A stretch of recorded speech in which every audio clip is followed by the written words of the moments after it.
tu Chery Tiggo 2 Pro, el SUV más vendido con diseño deportivo, potente motor, pantalla de 9 pulgadas con Apple CarPlay y espacio para todas tus aventuras. Por el mes de mamá, aprovecha tu Chery Tiggo 2 Pro, que viene con bono de $500 y lo puedes pagar desde agosto. Chery, con el respaldo de Corporación Maresa.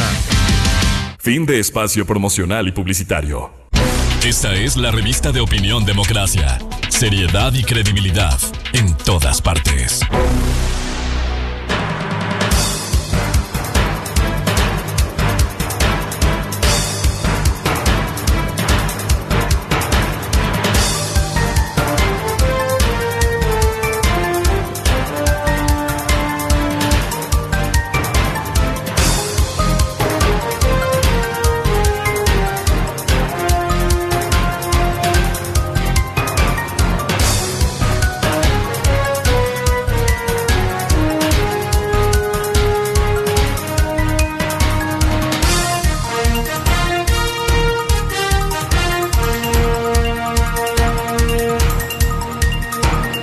Ocho 32 minutos en el territorio continental ecuatoriano, buscando la verdad y abogando por unidad nacional en pro de la paz y la seguridad en el Ecuador. Queremos dar la bienvenida a nuestro siguiente invitado, el exministro de Energía y Minas, doctor René Ortiz. Lo invitamos a analizar el tema de la crisis en el sector eléctrico, parte del sector energético ecuatoriano, para que el país tenga certezas del sector productivo, los hogares ecuatorianos, y no cada cierto tiempo que se creía superado, por el estiaje, por la falta de agua en los embalses, tenga que reducirse los niveles de fluido eléctrico y vienen los cortes de energía. Por lo menos este par de semanas que ha llovido ha permitido almacenar el agua para que se genere la hidroelectricidad.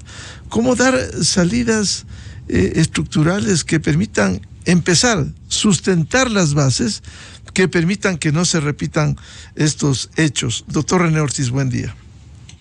Buenos días, Miguel. Muchísimas gracias por la invitación. Permítame saludar a su distinguida audiencia y comenzar señalando que el incumplimiento de la ley, el incumplimiento de los planes y programas que tiene aprobados el sector eléctrico en este caso, que es el que me invita a comentar, ha llevado al Ecuador en varias ocasiones precisamente a enfrentar apagones sorpresivos o apagones que luego se reprograman, se reprograman con el propósito de ir superando la crisis que se da. Y en efecto, pues podemos señalar que ese incumplimiento obedece a negligencia. Y la negligencia, por supuesto, tiene que ser castigada. No hay la menor duda. Tiene que ser castigada. Porque evidentemente el efecto ha sido dañino para toda la sociedad. Todo usuario, sea un ciudadano común y corriente, como también un ciudadano, un comercio o una industria, pues han sufrido el impacto de los apagones. Entonces, no hay justificación para el incumplimiento. El incumplimiento simplemente tiene que tener un orden de sanción que está establecido. Incumplimientos no se cumplen, tenemos problemas. Ahora bien, sí cabe que la ciudadanía conozca tal vez nuevamente una narrativa de por qué se producen los apagones. Y claro, también aparte del incumplimiento hay que señalar que los sindicatos y el estatismo, en mi opinión, han sido y son los frenos del desarrollo económico y social de Ecuador. Son los frenos porque le han metido a su trabajo, a su tarea, profesionalmente, diríamos, calificada, ¿no? Títulos hasta de cuarto, quinto grado, ¿no? Sin embargo, sus actividades, sus tareas han sido manejadas con un sesgo político que hace daño a todos.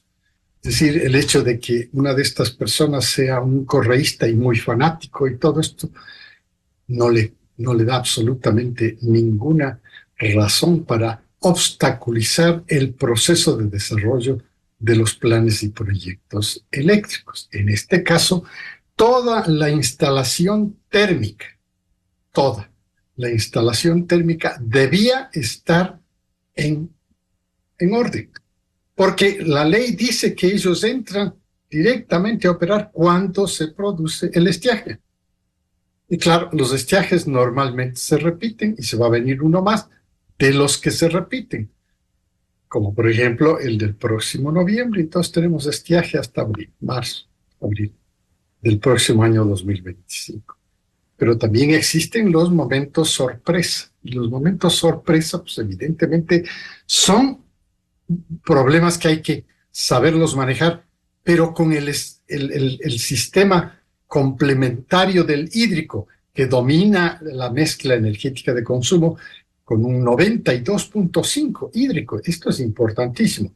A veces resaltamos, y yo lo hago comúnmente, que Ecuador tiene la matriz energética más limpia. Es cierto, porque la hídrica es la generación eléctrica más limpia que existe en el planeta. Pero, evidentemente, si hay un efecto sorpresa, como el estiaje sorpresivo, perdón, la cacofonía, sorpresivo de esta temporada, y también tuvimos la temporada anterior, desde julio igualmente, tuvimos un julio del 2023, tuvimos un estiaje en el mismo digamos, en la misma región del Paute. 3 generadoras que están en Seguidilla sufrieron el embate de la falta de lluvias, el embate de la falta de agua, el embate de la falta de agua en los envases. Entonces, ¿esto cómo se podía suplir? Si estaba en orden el mantenimiento, si estaban en orden las compras de electricidad, si estaban en orden las compras de electricidad térmica especiales, como en estos momentos está señalando el gobierno nacional. Acabo de escuchar al ministro de Energía señalar que ya están listas las contrataciones de las barcazas eléctricas que están en cualquier puerto. Pues me imagino entonces que ya se han procedido a realizar los contratos respectivos, no solamente de generación eléctrica, no solamente del precio que hay que pagar por esa generación eléctrica contratada en emergencia, como va a ser el caso, y no solamente por esa energía que tiene que ser pagada al generador privado para que haya la garantía de que el usuario ya no tiene más apagones. Ahora bien, concuerdo con usted. En efecto, las lluvias han ayudado en estas últimas 3 semanas a rellenar los envases, principalmente en el Paute. Y claro, esto significa que han podido restablecer la generación eléctrica hídrica, ¿no? Pero esto no significa que hemos superado el problema del estiaje que se viene para este próximo noviembre, octubre, noviembre y toda la parte del primer trimestre del 2025. Y para eso está anticipando el gobierno que hay que contratar la otra generación. ¿Por qué? Porque la térmica existente al momento parecería, y esta es la primera respuesta que hay que pedir a SELEC, parecería que es un equipamiento obsoleto y que probablemente no le va a dar las garantías de 24/7. Se dice esta expresión en el sentido de que las 24 horas del día está funcionando la generación térmica por la obsolescencia tecnológica de estos equipos. Son viejos, pues simplemente hay que desecharlos, hay que reemplazarlos. Y este reemplazo que está pensando el presidente de la República con el ministro de Energía, con la contratación de las barcazas, es absolutamente pertinente. Esto es lo que se necesita, esto es lo que se está haciendo, esperemos que se cumpla, que las barcazas lleguen, que se acoderen en los puertos que determine el gobierno y que comience la generación, comiencen las pruebas, comiencen estas interconexiones, porque no es fácil montar ese tipo de instalaciones. Y en segundo lugar, el otro capítulo es poner en funcionamiento la térmica, tal vez lo más importante en mi opinión, que es Termogas Machala, a la cual hay que complementarle además de la producción del gas natural del Campo Amistad, que está en plena declinación y que tiene un proyecto para aumentar la producción de gas natural del Campo Amistad, además de ese gas hay que importar el gas. ¿Por qué hay que importar el gas? Porque desde hace varios años atrás ya venimos insistiendo que el gas es el sustituto natural de los combustibles de origen fósil como gasolinas y diésel. Primero porque el diésel es más caro y segundo porque el diésel es más contaminante y el gas hasta planetariamente, Miguel, es considerado el verdadero suplemento, el complemento, es el nuevo combustible que está alimentando el planeta. En algún momento vamos a ver que inclusive el gas va a superar la generación de electricidad en base a derivados del petróleo. El gas natural me refiero. Entonces, en ese contexto hay que apoyar estas dos tesis importantísimas. Es decir, la solución, mi estimado Miguel, y para su distinguida audiencia, es y seguirá siendo térmica. Es para los estiajes térmica y es para las sorpresas de estiajes igualmente térmica. Y la solución térmica es la contratación de esas barcazas de generación eléctrica que están en algún puerto del mundo y la instalación de gas natural para cambiar la matriz de consumo de Ecuador en el transporte en particular y en la generación industrial a gas natural, al uso de gas natural para la generación eléctrica. Por cierto, doctor René Ortiz, esta solución térmica debiera ser temporal por los costos que tienen. Natural, usted tiene toda la razón. Es decir, los costos que se tienen es porque se contratan de emergencia, precisamente. Es decir, es de último momento y entonces siempre en el mercado, todas estas cosas funcionan con el mercado. Es un tema de oferta-demanda y entonces si existen suficientes barcazas, por ejemplo, probablemente tendríamos un costo menor que el que va a contratar el gobierno nacional, que escuché que es el orden de los 20 centavos, entre 20 y 30 centavos por kilovatio hora, menor que, por supuesto, de los picos que recibimos de la contratación de energía eléctrica térmica de parte de Colombia. Menor que, pero evidentemente va a ser un poco más caro. Pero así se pagan las emergencias, así se pagan los problemas especiales que se presenten como las sorpresas de los estiajes. Doctor Ortiz, y volviendo al tema que ha originado esto, no olvidemos que hay una investigación penal que está realizándose en donde una de las principales señaladas es la ex ministra de Energía, la señora Arrobo, que de acuerdo con la acusación habría ocultado de manera intencional información esencial para el funcionamiento y eficiente operación del Sistema Nacional Interconectado con la finalidad de perjudicarlo. Esto es muy grave, que desde una autoridad haya habido o acción u omisión o negligencia en este caso. Sí, en efecto, nos hemos nutrido de esta información con los medios y también con las redes sociales y vemos que este tipo de actitudes, pues evidentemente tienen que ser sancionadas, tienen que ser investigadas. Son indicios. La demanda ante la Fiscalía ha sido presentada y considero que no haríamos bien el entrar, si me permite usted, a comentar los problemas de estos indicios de sabotaje que se han dado en el sistema, porque estos indicios probablemente nos van a llevar también al tercer nivel, a los mandos medios, que es donde yo entiendo que se da este manejo abusivo, este manejo extraño por parte de los sindicatos tratando de salvar el estatismo, que ha probado ser ineficiente, evidentemente, porque las pruebas de una operación normal se dan precisamente cuando se dan las sorpresas o cuando se dan los estiajes ya programados, como son en el Ecuador cada año que se repite el estiaje de noviembre al primer trimestre del siguiente año. Entonces, me permito sugerir que este tema, mientras esté judicializado, se mantenga en ese nivel de judicialización y sea precisamente la judicatura, perdón, la función,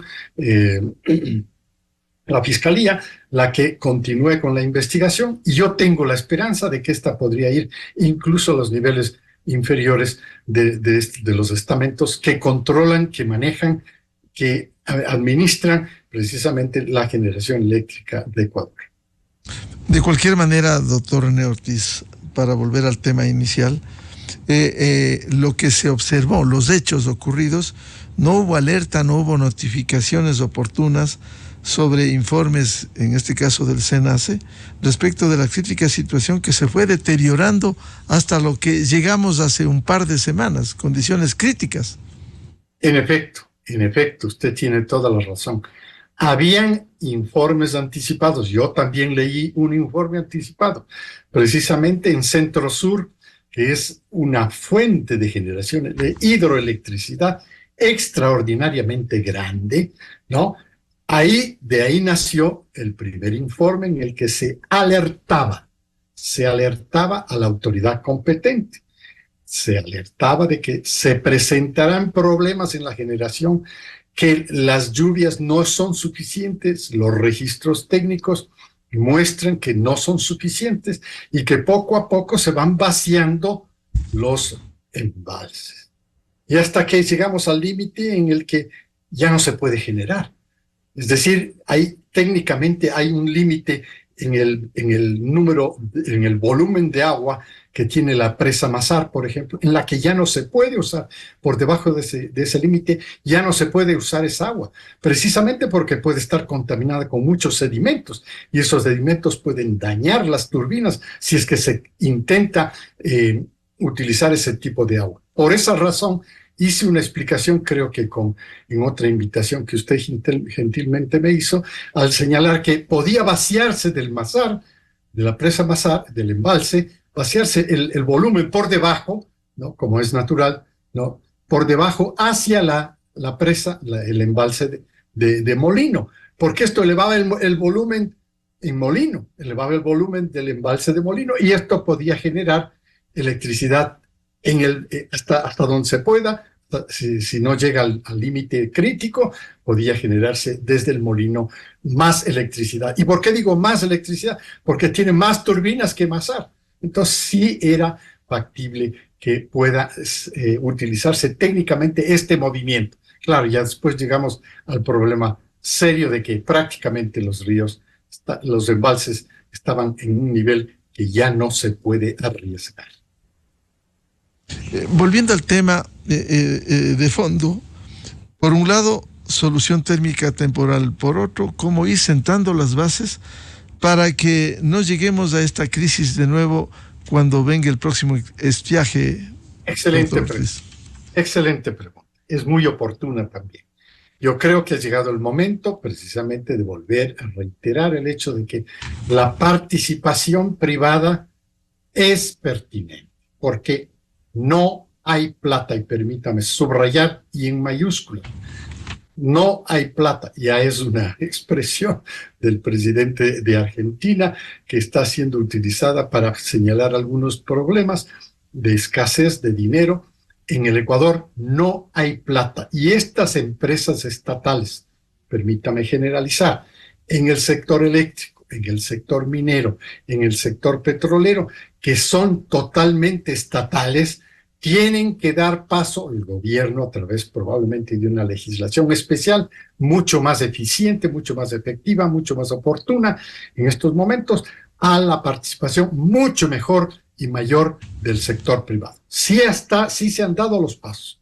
En la administración mía se hizo la adjudicación en energías renovables para fotovoltaico y para wind power, el eólico, la energía del viento. Se dio paso a participación enorme del sector privado, en este caso inversión extranjera de 200 megawatts en el Aromo, en las estribaciones del Aromo, en los laterales del de esta instalación, de esta infraestructura, para la instalación de generación fotovoltaica. Y también en Loja con los billonacos. Entonces, sí se han dado los pasos.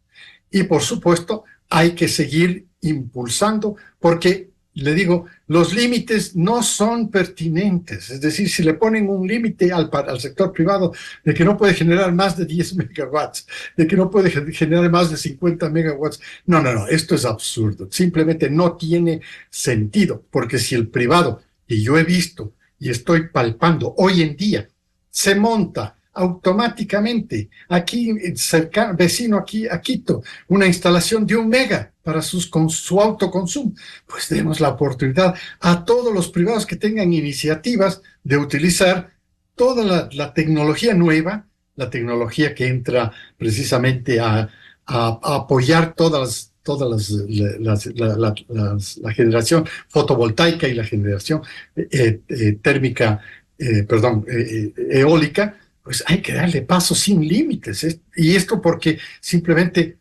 no va a poder SELEC, y tampoco va a poder ninguna otra de las empresas estatales tomar el ritmo del cambio. Y el ritmo del cambio es tecnológico, fundamentalmente. Por supuesto, también está en la cabeza el cambio tecnológico. Está en el pensamiento, en la inteligencia para dar el paso a este tipo de manejos en los que hay la oportunidad. Y el sector, le digo, el sector privado está probando que trabaja bien para autosustentación. Permítame dar un ejemplo concreto. Nos preguntamos a veces cuando vamos al supermercado, a veces me llevan al supermercado, entre comillas, no, digo, en el Supermax, y digo, ¿y por qué tienen electricidad ellos? Se pregunta mi esposa, cualquier otro amigo que se pregunta, ¿por qué tienen aquí electricidad? Porque tienen electricidad propia. Y no de ahora, vienen desde hace algunos años atrás. En la CLAR, por supuesto, en el que se planteó estos límites de 10 megawatts. Y entonces ellos, montaron las instalaciones correspondientes hídricas, nuevamente, para generación eléctrica, y tienen suficiente electricidad para abastecer a todas sus instalaciones del Supermax en todo el país. Y así existen otros ejemplos, a todos, para la minería, para el petróleo, etcétera. Hay ejemplos de que el sector privado responde. Entonces hay que darle la facilidad para que el sector privado también tenga acceso a los grandes proyectos, pero con celeridad. No podemos estropearles y obstruirles. Tenemos 2 proyectos gigantescos, el Cardenillo, en la misma cuenca del Paute, y por supuesto el Santiago, que es algo espectacular, que incluso llegaría a generar hidrógeno verde. O sea, tiene tal capacidad el Santiago que podría no solamente generar electricidad con el agua, sino también convertirlo, esa agua, en un proceso químico que se llama hidrólisis, convertirlo en hidrógeno verde. Es decir, las opciones están ahí, las opciones para que haga el sector privado, porque el sector estatal, el sector fiscal está sin plata, no hay plata. ¿Esto sería parte de alianzas público-privadas, de apertura a la inversión que permita que en proyectos tan grandes pudiera invertir el sector privado? Bueno, ya tenemos ejemplos de que funciona en ese sentido. La autogeneración es más o menos lo mismo, ¿no?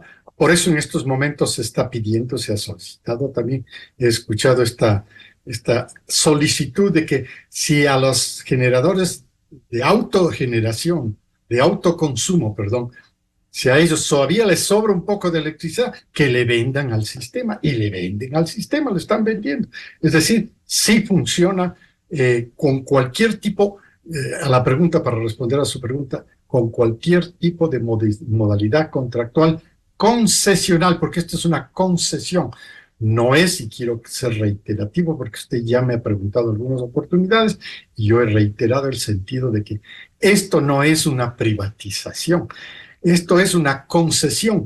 La responsabilidad total sigue siendo del Estado y existe una normativa, como acabo de señalar, regulatoria, que funciona en el sentido de dar paso a la participación privada en la inversión para la nueva y la actual, la que esté en proceso, la que esté estancada en algunos estamentos medios de SELEC, para dar paso a la inversión privada en todos estos proyectos hidroeléctricos y también estos proyectos de energías renovables como fotovoltaica y como wind power.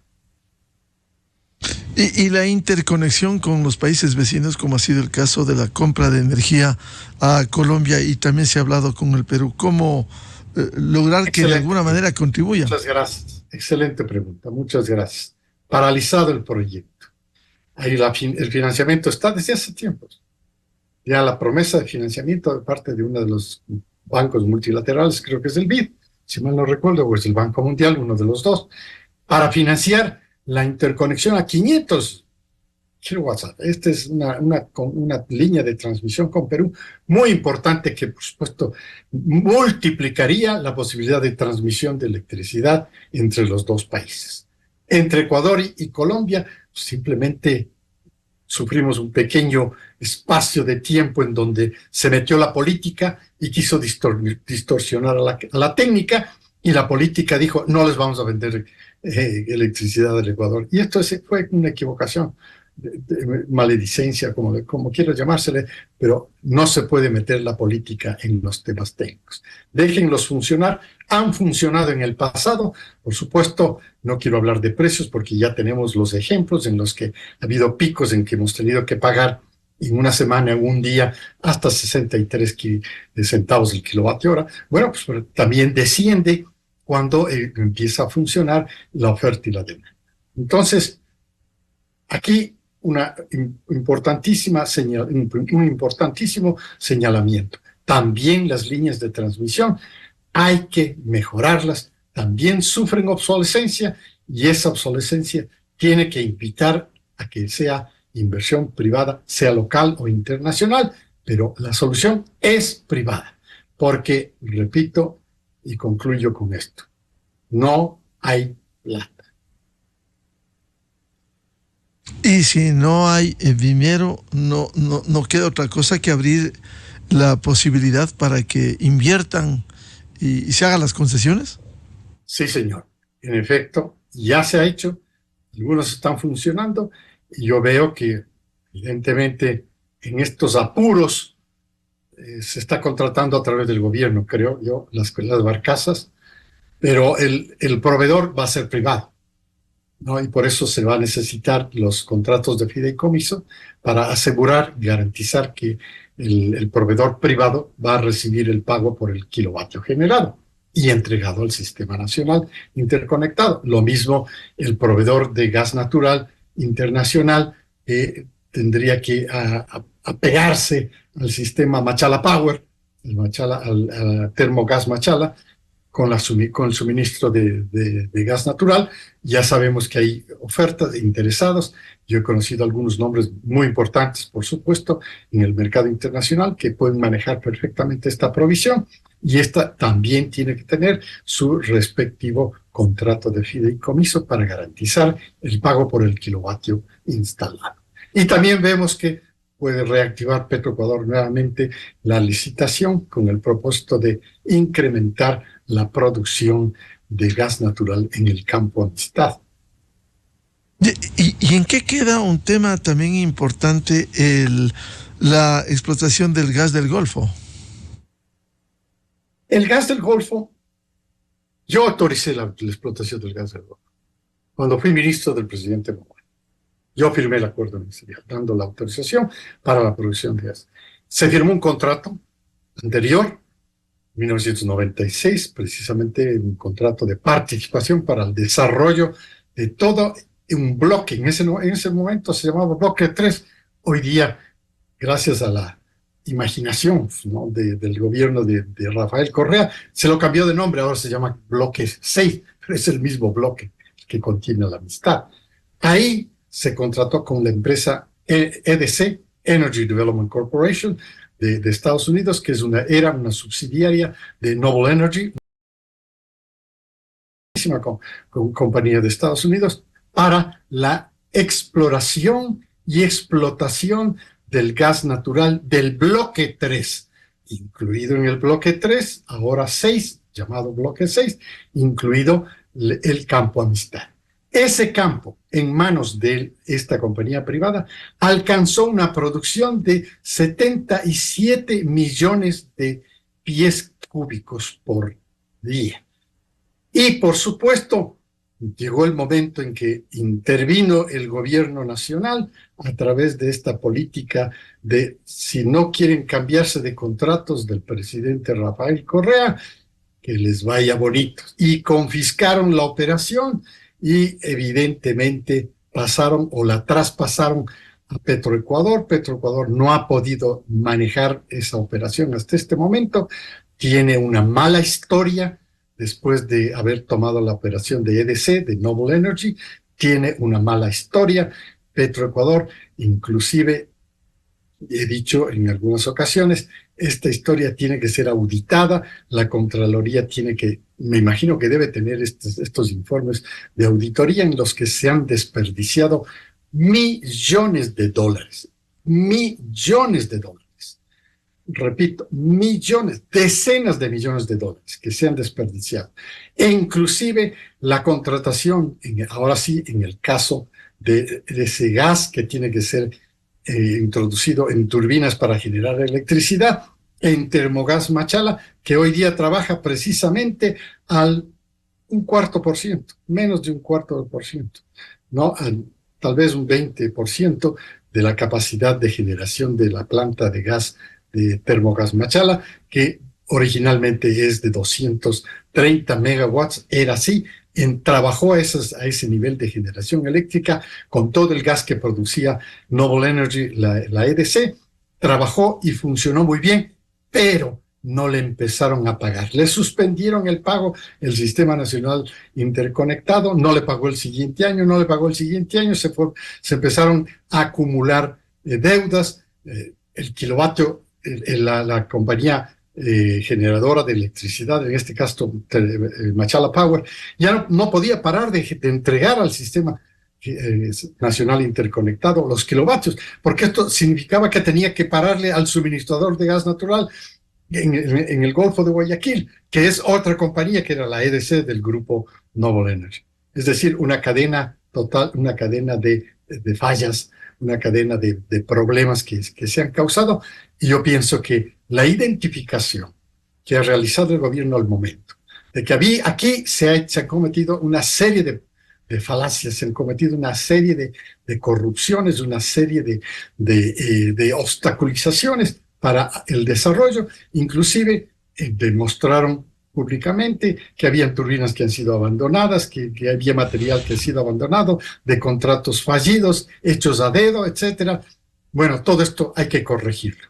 Y esto se corrige, mientras se corrige esto en la generación de Termogas Machala, hay que mantener esta generación y en el nivel más alto. En este caso, el nivel más alto es el que alcanza la totalidad de su capacidad de producción de electricidad, que son 230 megawatts, con suministro de gas natural importado, que es la transformación casi natural de sustitución del diésel y del fuel oil y otros combustibles como gasolina, que son más contaminantes o son altamente contaminantes comparados con la contaminación que genera el gas natural. La crisis eléctrica y sus posibles salidas. Muchas gracias al exministro de Energía y Minas, doctor René Ortiz, por dar luces en donde llegamos en su momento a la oscuridad. Muchas gracias, doctor Ortiz. Muchas gracias a usted. La solución es térmica. Temporal. Gracias. Sí. Muchas gracias. Con esto cerramos la jornada de entrevistas y debates, la opinión diversa y libre en la revista de Opinión Democracia, a través de Exa FM, Democracia M y Democracia TV. Les queremos recomendar el programa Controversia de este sábado, 8 horas, por Exa FM, Democracia M y Democracia TV.